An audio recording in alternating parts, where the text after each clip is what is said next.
ሰላም ቤተሰቦች እንዴት ናችሁ? ዛሬ ቀን ውሎዬን ማሳያችሁ እንግዲህ ገበያ ሄዳለሁ። ቤት ደግሞ አንዳንድ ስራዎች አሉኝ። ብቻ በዚህ መሀል ደግሞ ማወራችሁ ነገር አለኝ። ብዙ ሰዎች የመክሳቴ ጉዳይ በጣም አሳስቧችሁ እየጠየቃችሁ ነበር እና በጣም ብዙ ጊዜ ኮሜንት አድርጋችሁልኝ ታውቃላችሁ እና ዛሬ ቀን እንግዲህ ለምን እንደከሳው ነግራችኋለሁ ቤተሰቦቼ። ከኔ ጋር ሆኖ ይሄንን ቪዲዮ ስትጀምሩ ላይክ ማድረጋችሁን እንዳትረሱ።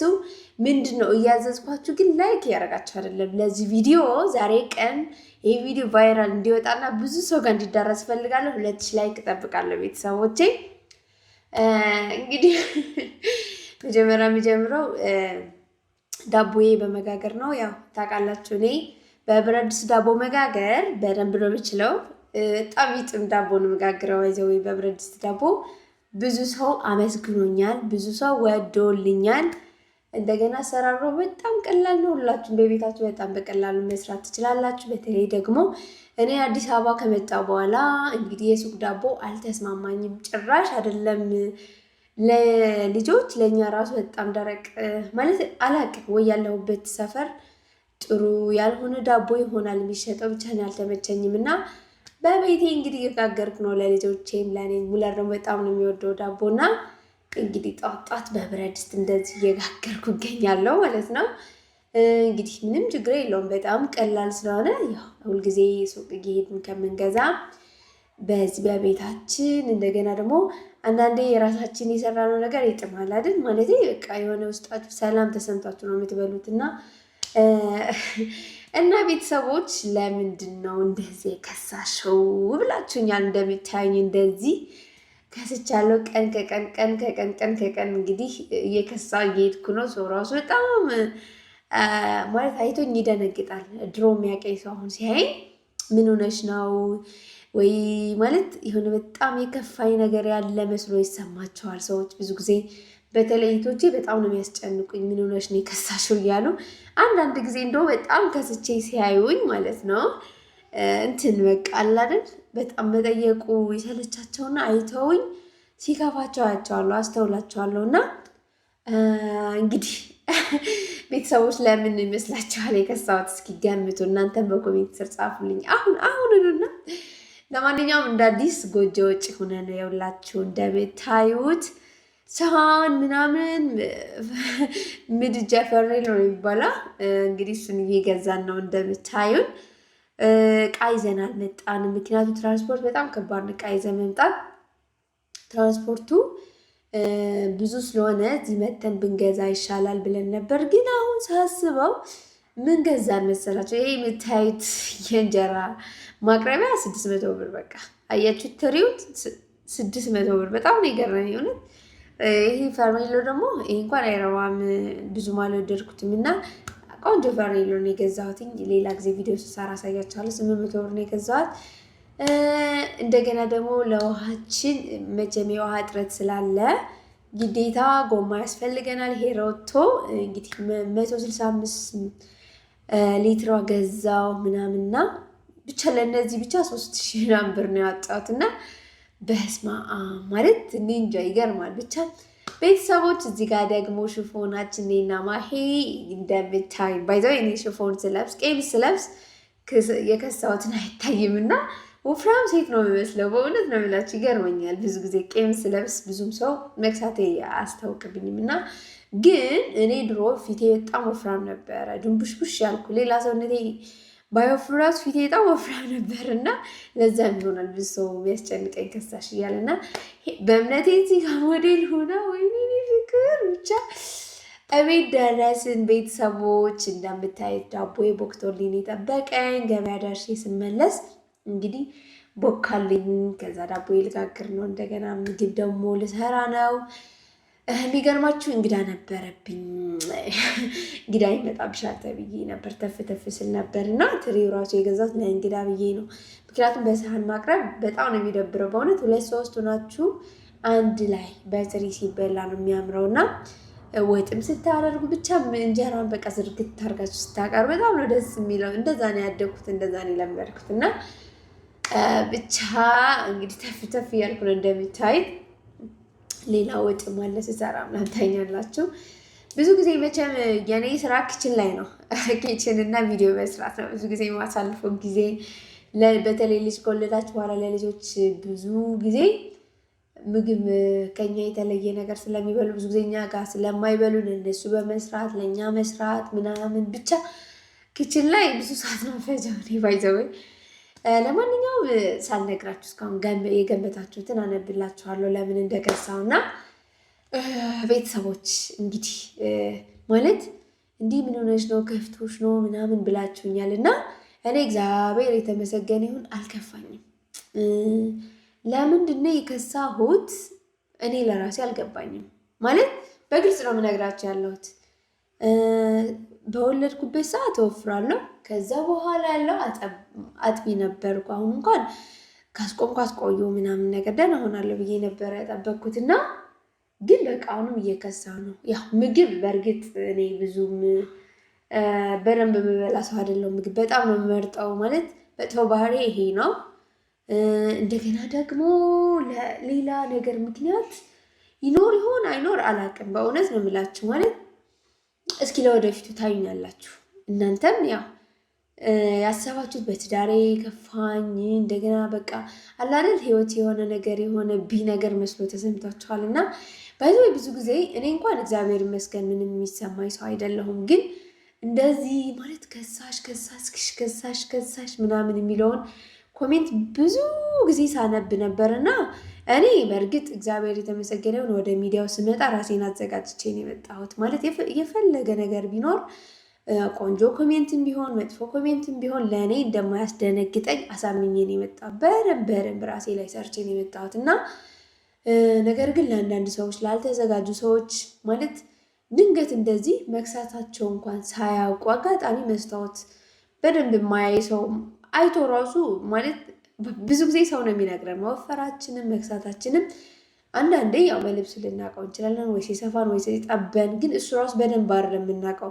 ሰው ሲነግረን በጣም አጋኖ ነው የሚነግረን። እንደዚህ ከሳሽ ብሎ ሲነግረን ራሱ አነጋገሩ እንዲህ ምን ሆነሽ ነው ምናምን ተብሎ ነው የሚነገረን እና እሱ ነገር ለሰዎች ያስደነግጣል። እግዚአብሔር የተመሰገነ የሚያስደነግጠኝ ሰው አይደለሁም። ማለት ብከሳም በወፍርም ብቀላም ብጠቁርም ምንም አዲስ ነገር የለውም ብዬ ነው የማስበው። ምክንያቱም ጤናዬ ብቻ እግዚአብሔር አምላክ ይጠብቅልኝ። ምክንያቱም ጤና ካለ ሁሉም ነገር ይቀየራል። ዛሬ ብከሳ ነገ ወፍራለሁ፣ ነገ በወፍር ደግሞ ነገ ወዲያ ከሳለሁ። ማለት ስጋ ባዳ ነው። ምንም በቃ አሁን ደህና ነኝ ብትሉ አሁን ወፈርኩ አሁን ቀላ ብትሉ ነገ ላታገኙ ትችላላችሁ እና ብዙም ለእኔ የሚያሳስበኝ ጉዳይ አይደለም። ግን አብዛኞቻችሁ ሴቶች አንዳንዶች እንደው በቴሌግራም እየደወላችሁ አንዷ እህቴ በቃ በጣም አምራ የኔ እናት በቃ ከፊትሽ የከፋሽ ነገር ያለ ይመስላል እና ምንድነው የከፋሽ? በቃ ንገሪኝ በግልጽ አካውንትሽን ላኪልኝና ብር ልላክልሽ አለችኝ እና እውነት በጣም ነው የገረመኝ። ይህን ያህል ነው የምታስቡልኝ፣ በጣም ነው የማመሰግነው። እግዚአብሔር ያክብርልኝ። ግን የብር ጉዳይም አይደለም የሌላ ጉዳይም አይደለም። ዝም ብሎ የሚከሳ ሰው የለም። በቃ ዝም ብሎ የሚወፍር ሰውም አለ አይደል? ልክ እንደዛ ነው የከሳሁትኝ። በዛ ላይ ደግሞ ተፈጥሮ በጣም ወፍራም አይደለሁም። አሁን በእርግጥ የከሳሁበት በጣም ማለት ከስቻለሁ። እውነታችሁ ነው። ትንሽ ልደነግጡ ትችላላችሁ ምናምን፣ ነገር ግን በሌላ ጉዳይ አይደለም። ደግሞ ስወፍር ግን ታይኛላችሁ። ወደፊት ለወደፊት ወፍር ይሆናል። ብዙ ጊዜ ሰዎች ከሳሽ ብሎ የሚያስጨንቁኝ እርግጠኛ ነኝ እንትን ይሆናል ስወፍር ይሆናል የሚያምርብኝና ነገር ግን በዚህ ሰዓት ህይወት ለማቸነፍ እንጂ ስለመወፈር፣ ስለመክሳት፣ ስለመልበስ፣ ስላለመልበስ ማስበት ጊዜ ላይ አይደለሁም። ሩጫ ላይ በቃ ልጆች ማሳደጉ ላይ ምናምን ላይ ነኝና ግን እህቶቼ አንድ መክራችሁ የምፈልገው ነገር ሚዲያ ላይ ለሚመጣ ሰው ማለት በጣም አላደል በቃ ለመቆም በሁለት እግሩ ለመቆም እየተንገዳገደ ላለ ሰው የሆነ ኮሜንት መስጠት ሊሰብረውና ቤቱ ሊያስውል ስለሚችል ተጠንቅቃችሁ ኮሜንት ብታደርጉ ላለሁ። እኔ እግዚአብሔር የተመሰገነ እንደነገርኳችሁ ነው ዝግጁ ስለሆንኩ ምንም አይነት ስሜት ጭንቅላቴ ውስጥ አይፈጥርብኝም። ማርያምን ከምሬ ነው የምነግራችሁ። ላልተዘጋጀ ሰው ግን በቃ ስብር ነው የሚያደርገው። በቃ ይሄን እንደዚህ ከመሰልኩማ ከሰው ውጭ ከሆንኩኝማ ብሎ ቤቱ ይቀራል። ግን ብዙ አስቦበት ብዙ ነገር ብሩ አፍስሶበት የጀመረው ስራ ባጭሩ ተቋጭቶ በቃ ተስፋ ቆርጦ ሌላ ነገር ሊያደርግ ይችላል። በእኛ ትንሽዬ ኮሜንት በቃ አይደል ልፍ ብለን አይተነው በቃ አልፈነዋል እኮ ኮሜንት አድርገን ምናምን። ለዛ ሰው ግን ጭንቅላት ውስጥ የሚቀር ነገር ነው ኮሜንት አድርገን የተውነውና ብንጠነቀቅ እላለሁ። እኔ ባይዘ መጥፎም ነገር ሳይ እውነት አይቼ እንዳላየ ነው አልፈው ማለት መጥፎ ነገር እንዳይፈጥርብን ለዛ ሰው ሄዶ ምናምንና በጣም ነው የምጠነቀቀው ለራሴ እና እናንተ ቤቶቼ ሌሎች ሰዎች በእናንተ ምክንያት እንዳይሰበሩ። አንዳንዴ ለእኛ መጥፎ ነገር መስሎ ላይሰማን ይችላል። ሌላ ሰው ጋር ሄዶ ግን መጥፎ ስሜት ሊፈጥር ስለሚችል ብንጠነቀቅ ብዬ ነግራችኋለሁ። ዛሬ ቀን ቪዲዮ በእውነት ይህንን ልመልስላችሁ ነው የመጣሁት። በጣም ቆየ።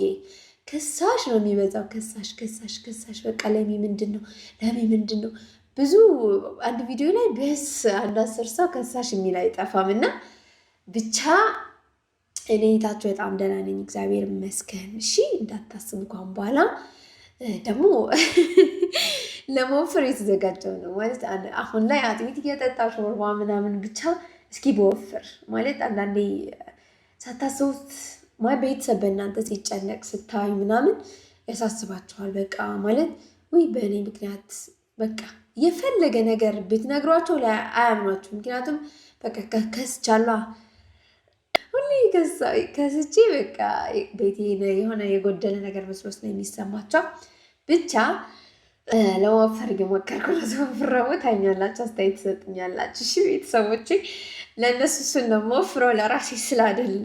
እኔ ጤናዬን ብቻ ነው የምፈልገው። በቃ ልጆቼ ጋር ጤና እንዲሰጠኝ። ጤና ከሌለ በጣም ከባድ ስለሆነ ወጥተን ለመግባት በጣም ከባድ ስለሆነ ጤና ይስጠኝ። ሰላም እና ጤና ብቻ፣ ሌላው ደግሞ ይቀጥላል። በራሱ ጊዜ ይመጣል ሁሉ ነገር እና ቤተሰቦች እናንተ ጋር እንዴት ነው? ረመዳን እንዴት ነው? ስራ የመዳን ቅመሞች ናቸው በብዛት ተመልካቾቼ እና እንዴት ይዟችኋል? ስራ እንዴት ነው? ለማንኛውም ቀኑ በጣም እየሮጠ ነው ያለው። የእኛ ጾም ራሱ 2 ሳምንት እየያዝን ነው፣ 2 ሳምንት እየጨረስን ነው እንጂ በጣም ነው የሚገርመው። እውነት በጣም ቶሎ እየሄደ ነው ያለው እና ከኛ ጋር በጣም ደስ ይላል። እንግዲህ ቤተሰቦች ምግብ ሰራራው ጨረስኩኝ፣ እቃ ጣጠብኩ ምናምን። እንደዚህ መጨረሻ ላይ እችን እቃ ማጠቢያ ጽድት አድርጌ መተው ነው ደስ የሚለኝ እና ዳቦችን ደረሰ። ቤተሰቦች ብዙዎቻችሁ ይህንን ዳቦ ወዳችሁልኝ፣ መቼ ነው ቤትሽ መተን ምን በላው እያላችኝ ነው። ኑና እንግዲህ መቼስ ቀርብ ያለው በተለይ ከውጭ ሀገር ስትመጡ ወደ እኔ ቤት ለመምጣት ይቀላችኋል ብዬ እንግዲህ ለሁላችሁም ጋብዛችኋለሁ። መቼም ትልቅ ሰፊ ቤት ስለሆነ የተከራየሁት ያው መቀመጫ ይዛችሁ ትመጡና ትቀመጣላችሁ። ያው እንዳያችሁት ለጊዜው መቀመጫ የለም። አንድ እቃ እያልኩኝ እያሟላ ነው። እንዳያችን መጀመሪያ አስፈላጊ የሆነውን እቃዎች ለማሟላት እየሞከርኩ ነው። በጣም በቃ አይደል ለመኖር የሚያስፈልጋችሁ ነገር ቅድሚያ ማሟላት ይኖርባችኋል። ከዛ ቀጥሎ ቅንጦቱ የምንላቸው ነገሮች ቀጥላሉ ማለት ነው። መጀመሪያ ግን ያው ግዴታ አሁን ለምሳሌ ባለፈው ምጣድ ስገዛ ምናምን ብቻ አንዳንድ ነገር አይታችኋል እና ከዛ ቀጥሎ ደግሞ ሌላ ነገር እየገዛን እንቀጥላለን። ከእግዚአብሔር ጋር እንበረታለን። እናንተም ከኛ ጋር ከሆናችሁ ግድ በቃ ማንበረታበት ምክንያት የለንም። ዳቦ ይችትና እንዴት እንደምታምር ቆንጅዬ ዳቦ ዋው! ቺን የመሰለች ዳቦ ጋግሬያለሁ። ለማንኛውም እንግዳዬ ቀርቷል። አይገርምም? አያናዳችሁም? ግን እንደዚህ የሆነ ነገር በቃ በጣም ተዘጋጅቼ አይደለም፣ ግን ዝሮ እንግዳ ይመጣል ተብላችሁ ሲነገራችሁ ወጥ በዛ አድርጋችሁ ነው፣ እንጀራ ስጋግሩን በዛ ነው ምናምን ብቻ እንደዛ ነው።